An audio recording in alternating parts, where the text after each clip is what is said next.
حضور یہ جو واقعہ ہے حضرت ڈاکٹر محمود احمد صاحب ظفر جی رضی ڈار صاحب کے چھوٹے بھائی ہیں، ٹھیک ہے، اور کلیپم جماعت کے صدر. ہاں یہ ڈار نہیں کہلاتے نا، یہ نہ کہلاتے ہاں نہیں نہیں ہاں کہلاتے. یہ بال ارادہ نہیں کہلاتے مطلب ہے کہ پسند نہیں کرتے کہ لوگ ڈار کہیں ان کو. ڈار لفظ میں کوئی ڈرونا پن ہے نا، میں اس کی وجہ سے گھبراتے ہیں. اچھا تم آئیے. یہ جو واقعہ حضرت عبداللہ سنوری صاحب والا، جی یہ سرخ سیاہی کے چھینٹوں کا واقعہ، اس میں کوئی فزیکل یا جسمانی بیک گراؤنڈ کیا ہے؟ کیونکہ جس کوئی طرح بھی حضرت نہیں. موسیٰ کا واقعہ تھا عصا، اس میں بھی وہ یہی واقعہ نہیں ہے، بالکل اور ہے. یہ اس کو کہتے ہیں اقتداری معجزات، یعنی ایسے معجزات جس کو مسیح علیہ السلام نے خارق عادت فرمایا ہے اور اقتداری بھی. اور یہ معجزات غیروں کے لیے اور ان کو مومن بنانے کے لیے کبھی بھی نہیں دکھائے جاتے، سمجھیں؟ اس لیے موسیٰ والا معجزہ یہ نہیں ہے. یہ ایسا معجزہ ہے جیسے آن حضرت صلی اللہ علیہ وسلم کے زمانے میں ایک موقع پر دودھ اتنا بڑھا کہ کئی بھوکوں کی پیاس بجھا کر اور غذا کی ضرورت پوری کر کے آن حضرت صلی اللہ علیہ وسلم نے بھی پیا اور پھر بھی بچ رہا.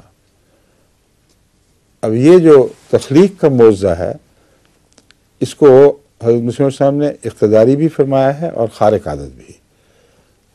اور اس کا تعلق صاحب ایمان کے ایمان کو مزید طاقت دینے سے ہے، اور اس یقین کو بڑھانا ہے کہ جو خلق کی باتیں سنتے ہو تم نے دیکھی تو کبھی نہیں اور ایمان رکھتے ہو، تو اللہ تمہیں اپنے خلق کے کرشمے بھی دکھا سکتا ہے جس کو تم سمجھ نہیں سکتے کہ کیسے ہوا. بس اس تعلق میں وہ جو جنگ احزاب کے وقت ایک بہت بڑے قافلے نے جو سینکڑوں پر مشتمل تھا، ایک ہنڈیا میں پکنے والا سالن، ایک پرات میں گوندا ہوا آٹا کھایا اور پھر بھی بچ رہا. جو مولوی اور بیوقوف لوگ اعتراض کرتے ہیں ان کے لیے تو یہ دو باتیں کافی ہیں کہ آن حضرت صلی اللہ علیہ وسلم کے زمانے میں تو اس سے بہت ہی زیادہ اقتداری شان کے معجزے اور ایسے حیرت انگیز کہ عقل دنگ رہ جاتی ہے ہو چکے ہیں. تو اس لیے اگر مسیح علیہ السلام پر آپ کے ایک کامل غلام کی صورت میں خدا نے ایسا فضل کیا ہو تو ہرگز تعجب کی بات نہیں ہے. یہ کیسے ہوتا ہے، اس کی جو سائنٹیفک ایکسپلینیشنز ہیں، یعنی سائنسی طور پر اس کی توجیہ، یہ اس تعلق میں تو میں کچھ نہیں کر سکتا، مگر یہ میں بتا سکتا ہوں کہ بعض چیزیں رونما ہوتی ہیں. اور اب جو پیراسائیکالوجسٹ ہیں وہ بھی اس بات کے گواہ بن چکے ہیں کہ باقاعدہ جسم کو ایسی توانائی ملتی ہے جو باہر سے کہیں سے نہیں آتی اور یقینی طور پر مل جاتی ہے. اور یہ پیراسائیکولوجیکل فیکٹرز میں ایک یہ فیکٹر داخل ہے. تو اس توانائی کا پیدا ہونا، مثلا ایک بھوکا آدمی کئی دن سے بھوکا، اس کو یہ سوتے میں یا جاگتے میں یہ تاثر پیدا ہوتا ہے کہ میں کثرت سے دودھ پی رہا ہوں یا کوئی غذا مجھے مل رہی ہے. اور جب وہ اٹھتا ہے تو سیر ہو چکا ہوتا ہے، اس کی بھوک مٹ جاتی ہے، اس کی پیاس مٹ جاتی ہے، اور پھر وہ عملاً توانائی حاصل کر لیتا ہے. اس ضمن میں وزن کے تجربے بھی ہو چکے ہیں. ایک کتاب میں یہ درج ہے کہ ایسے تجارب میں سے جن کو گزارا گیا ہے، جب ان کا وزن کیا گیا تو کم نہیں ہوا تھا، کچھ زیادہ ہو گیا تھا. اب یہ اس اقتداری معجزے کی تائید میں رونما ہونے والے واقعات ہیں، مگر یہ چونکہ خود کوئی سائنٹیفک وجہ پیچھے نہیں رکھتے، اس لیے میں نے آپ سے گزارش کی تھی کہ سائنسی وجہ میں بیان نہیں کر سکتا، مگر اس کی تائید میں کہ اللہ تعالیٰ اپنے انبیاء کو جو کچھ دکھاتا ہے اس میں اس قسم کے کچھ کوئی موجبات ہوں گے جو انسانی نظر سے مخفی تو ہیں لیکن تجربے میں آ چکے ہیں. اس لیے ان اقتداری معجزات کے انکار کی اس زمانے میں تو کوئی گنجائش اب نہیں رہی. صرف یہ دیکھنے والی بات ہے کہ جو ظاہر کرنے والا ہے معجزہ، جس کے ہاتھ پر معجزہ ظاہر ہوتا ہے، وہ اتنا سچا ہے کہ اس کے لیے جھوٹ بولنے کی ادنا بھی کوئی گنجائش نہ، یا اس پر جھوٹ بولنے کا الزام لگانے کی ایک ذرہ بھی گنجائش نہ ہو. اور پھر گواہ کیسے ہیں اس کے؟ اب حضرت مسیح علیہ السلام کے زمانے میں جو واقعہ ہوا ہے، یہ عبداللہ سنوری صاحب گواہ بنے، اور عبداللہ سنوری صاحب کی ساری زندگی معروف تھی وہاں. بالکل سادہ لو انسان، وہ بات بنا ہی نہیں سکتے تھے کوئی، بہت زیادہ سادگی تھی مزاج میں. اور پھر وہ کپڑا بھی دکھایا اور ہمیشہ نے اس کی تائید بھی فرمائی. وہ واقعہ ایسا ہے کہ اس میں اقتداری معجزے کے سوا کسی اور تشریح کی گنجائش ہی کوئی نہیں ہے، کیونکہ جس حجرے میں آپ بیٹھے ہوئے تھے وہاں ہم بھی کھیلا کرتے تھے، بچوں میں پڑھا بھی کرتے تھے. چھوٹا سا حجرہ ہے، اس کی چھت بالکل صاف، اور دروازہ بند ہو تو کوئی رستہ نہیں کسی اور چیز کا، چڑیا بھی نہیں آ سکتی اندر، کچھ نہیں آ سکتا.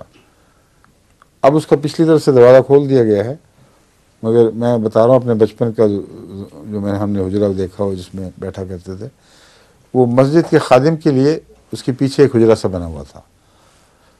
وہاں حضرت مسیح صلی اللہ علیہ وسلم بعض دفعہ لیٹ آرام فرمایا کرتے تھے تو کچھ تھوڑی دیر کے لیے، اور عبداللہ سنوری صاحب دبایا کرتے تھے. تو ایسے ہی ایک موقع پر عبداللہ سنوری صاحب دبا رہے تھے، اس چھت کے اوپر کسی چیز کی اٹکنے کی گنجائش ہی کوئی نہیں ہے. اس قسم کی چھتیں نہیں تھیں، صاف چٹیل چھت، وہ مکڑی کے لیے بھی چلنا شاید مشکل ہو، اتنی صاف چکنی چھت تھی وہ. تو وہاں اس نے دیکھا حضرت مسیح علیہ السلام کے قمیص پر کچھ سرخ نشان ظاہر ہوئے ہیں، کچھ اس طرف کچھ اس طرف. تو حیران ہو کے انہوں نے دیکھا کہ یہ کیا چیز ہے، اور اس پر حضرت مسیح علیہ السلام کی آنکھ کھلی. میاں سنوری صاحب نے کہا کہ میں نے دیکھا آپ کے اوپر کچھ سرخ جیسے سیاہی کے یا خون کے چھینٹے ہوتے ہیں ایسے پڑے ہیں. اب یہ بعض دفعہ ڈاکٹری لحاظ سے کیپیلریز کے پھٹنے سے بھی ہو جاتا ہے، یعنی وٹامن پی کے وغیرہ کی کمی ہو تو کیپیلریز پھٹ کے تو فوارہ سا خون کا نکل کے ایسا واقعہ ہو سکتا ہے. لیکن وہ کپڑوں کے اندر جو واقعہ ہو رہا ہے وہ عبداللہ سنوری صاحب کی پگڑی کے اوپر نہیں ہو سکتا تھا. یہ تائیدی نشان اللہ تعالیٰ نے دکھایا، ان کو پتہ ہی نہیں کہ میری پگڑی کے اوپر بھی چھینٹا پڑا ہے. اور جب ہمیشہ نے یہ فرمایا کہ اللہ تعالیٰ نے، میں نے رویا میں یہ دیکھ رہا تھا کہ میں کچھ کاغذات پیش کر رہا ہوں، اور اللہ تعالیٰ جس طرح حاکم وقت کے طور پر بیٹھا ہوا سیاہی میں ڈبوتا ہے، سرخ روشنائی میں اس نے اپنا قلم ڈبویا اور کچھ قطرہ زیادہ ہو گیا تو اس کو جھٹکا اور پھر دستخط کیے، اور وہ تقدیر پر ہی دستخط ہو رہے ہیں، اور معجزہ بھی تقدیر ظاہر کرنے والا ہے. اور وہ جو زائد چھینٹے تھے آپ نے فرمایا یہ وہ چھینٹے ہیں. اس پر آپ نے فرمایا دیکھو میاں عبداللہ اور تو نہیں کہیں. اب سوتا ہوا آدمی نے کیسے بنایا یہ، یعنی ہمیشہ سے تو ویسے ناممکن تھا، مگر دوسروں کے لیے میں بیان کر رہا ہوں. انہوں نے جو پگڑی اتاری تو پگڑی کے عین اوپر اسی سیاہی کے ویسے ہی چھینٹے تھے. تو اس پر انہوں نے حضرت سے درخواست کی کہ یہ قمیض مجھے تبرکن دے دیں، میں ساری زندگی اپنے پاس رکھوں گا. تو آپ نے فرمایا شرط یہ ہے کہ تمہاری وفات کے بعد تمہارے ساتھ دفن ہوگی، کیونکہ میں نہیں پسند کرتا کہ یہ شرک کا موجب بنے. یہ ہے سارا واقعہ. سمجھ آ گئی؟ جی.